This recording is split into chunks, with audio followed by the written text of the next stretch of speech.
ఎవరైనా మనల్ని ప్రాణం కంటే మిన్నగా ప్రేమిస్తే అంతకన్నా జీవితానికి కావాల్సింది ఏముందనుకుంటాం. కానీ అదే ప్రేమ భయపెడితే చచ్చిపోతామేమో అనేలా వెంటాడి వేధిస్తే అది కూడా ఒక అమ్మాయికి జరిగితే ఊహించుకోవడానికే ఏదోలా ఉంది కదూ. ఇదే పాయింట్ కథ వస్తువుగా మారి సినిమాగా తెరకెక్కితే భారీ వసూలుతో దానికి ప్రేక్షకులు బ్రహ్మరథం పడతారని ఎవరైనా ఊహించగలరా? దీన్ని సాధ్యం చేసి చూపించారు బాలీవుడ్ దర్శక నిర్మాత యశ్ చోప్రా. ఆ సాహసం పేరు డర్. 1992. అప్పటిదాకా పెద్ద ఇమేజ్ లేక ఎదిగేందుకు ప్రయత్నిస్తున్న షారుఖ్ ఖాన్ని నెగిటివ్ రోల్తోనే స్టార్ని చేసిన అద్భుత చిత్రం డర్. ఆ విశేషాలు చూద్దాం. 1989 చాందిని బ్లాక్ బస్టర్ సాధించాక యశ్ చోప్రా శ్రీదేవితో తీసిన లంహే కమర్షియల్గానే కాక కంటెంట్ పరంగా రెండిట్లోనూ దెబ్బతినింది. తర్వాత కల్ట్ స్టేటస్ తెచ్చుకుంది. కానీ రిలీజ్ అయిన రోజుల్లో అది డిజాస్టరే. తర్వాత తీసిన పరంపర ఇంకా దారుణమైన ఫలితాన్ని అందుకుంది. తాను ఆడియన్స్ ప్లేస్ని పట్టుకోవడంలో ఏ మిస్ అవుతున్నాడో గుర్తించిన యశ్ చోప్రా కొంతకాలం తీవ్ర తర్జన భర్జన పడ్డారు. ఒక దశలో డైరెక్షన్కు బ్రేక్ ఇద్దామనుకున్నారు.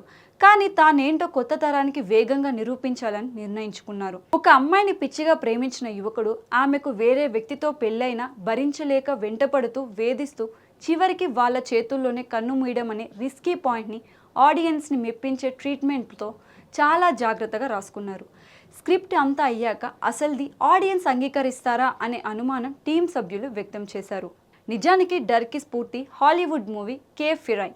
ఇది 1991లో రిలీజ్ అయి ఆల్ టైమ్ హిట్గా నిలిచింది. కొడుకు ఆదిత్య చోప్రా సలహా మీదే యశ్ చోప్రా దీన్ని డెవలప్ చేసుకున్నారు. మన ఆడియన్స్ అభిరుచికి తగ్గట్టు చాలా మార్పులు చేసుకున్నారు. ముఖ్యంగా షారుఖ్ ఖాన్ పోషించిన రాహుల్ పాత్ర ఎంత నెగిటివ్గా ఉన్నా సరే దానికి సానుభూతి వచ్చేలా రాసుకున్న క్యారెక్టరైజేషన్ అద్భుతంగా కుదిరింది. విపరీతంగా ప్రవర్తించే రాహుల్ కోసం ముందు అమీర్ ఖాన్ హీరోయిన్గా, శ్రీదేవి తర్వాత దివ్య భారతిని అనుకున్నారు యశ్ చోప్రా. కానీ వాళ్ళు రకరకాల కారణాల వల్ల నో చెప్పారు. సంజయ్ దత్ సుమకుత చూపించాడు. కానీ సరిగ్గా అదే సమయంలో టాడా కేసులో అరెస్ట్ కావడంతో చేయలేకపోయాడు. జాకీ ష్రోఫ్, రిషి కపూర్, మిథున్ చక్రవర్తి ఇలా రకరకాల ఆప్షన్లు అనుకున్నారు. కానీ ఏవీ కుదరలేదు. చివరిగా అదృష్టం షారుఖ్ ఖాన్, జూహీ చావ్లాకు దక్కింది. సన్నీ డియోల్ చేసిన క్యారెక్టర్కు తక్కువ ప్రాధాన్యత ఉండటంతో డర్ కాస్త షారుఖ్ వన్ మ్యాన్ షో అయిపోయింది. శివహరి అందించిన పాటలు దేశం మొత్తం మోగిపోయాయి. తూ మేరే సమే, జాదూ తేరీ నజర్, దర్వాహా బంద్ కర్లో సాంగ్స్ రాష్ట్రంతో సంబంధం లేకుండా ప్రతి చోట వినిపించేంత వైరల్ అయ్యాయి. మ్యాడ్ లవర్గా షారుఖ్ నటనకు అశేష ప్రేక్షకులు ఫిదా అయిపోయారు. 1993 డిసెంబర్ 24న రిలీజ్ అయిన డర్ 3 కోట్ల బడ్జెట్తో రూపొంది 21 కోట్లు వసూలు చేయడం ఒక రికార్డు. కన్నడలో ప్రీత్సే, తెలుగులో ఒక కొత్త హీరోతో చేసిన రీమేక్లు ఆ స్థాయి ఫలితాన్ని అందుకోలేకపోయాయి. ఫైనల్గా ట్రాజెడీగా ముగిసిన రాహుల్ పాత్ర ఒక ఐకానిక్ లవర్గా బాలీవుడ్ హిస్టరీలో మిగిలిపోయింది. డర్కు జాతీయ అవార్డు దక్కింది.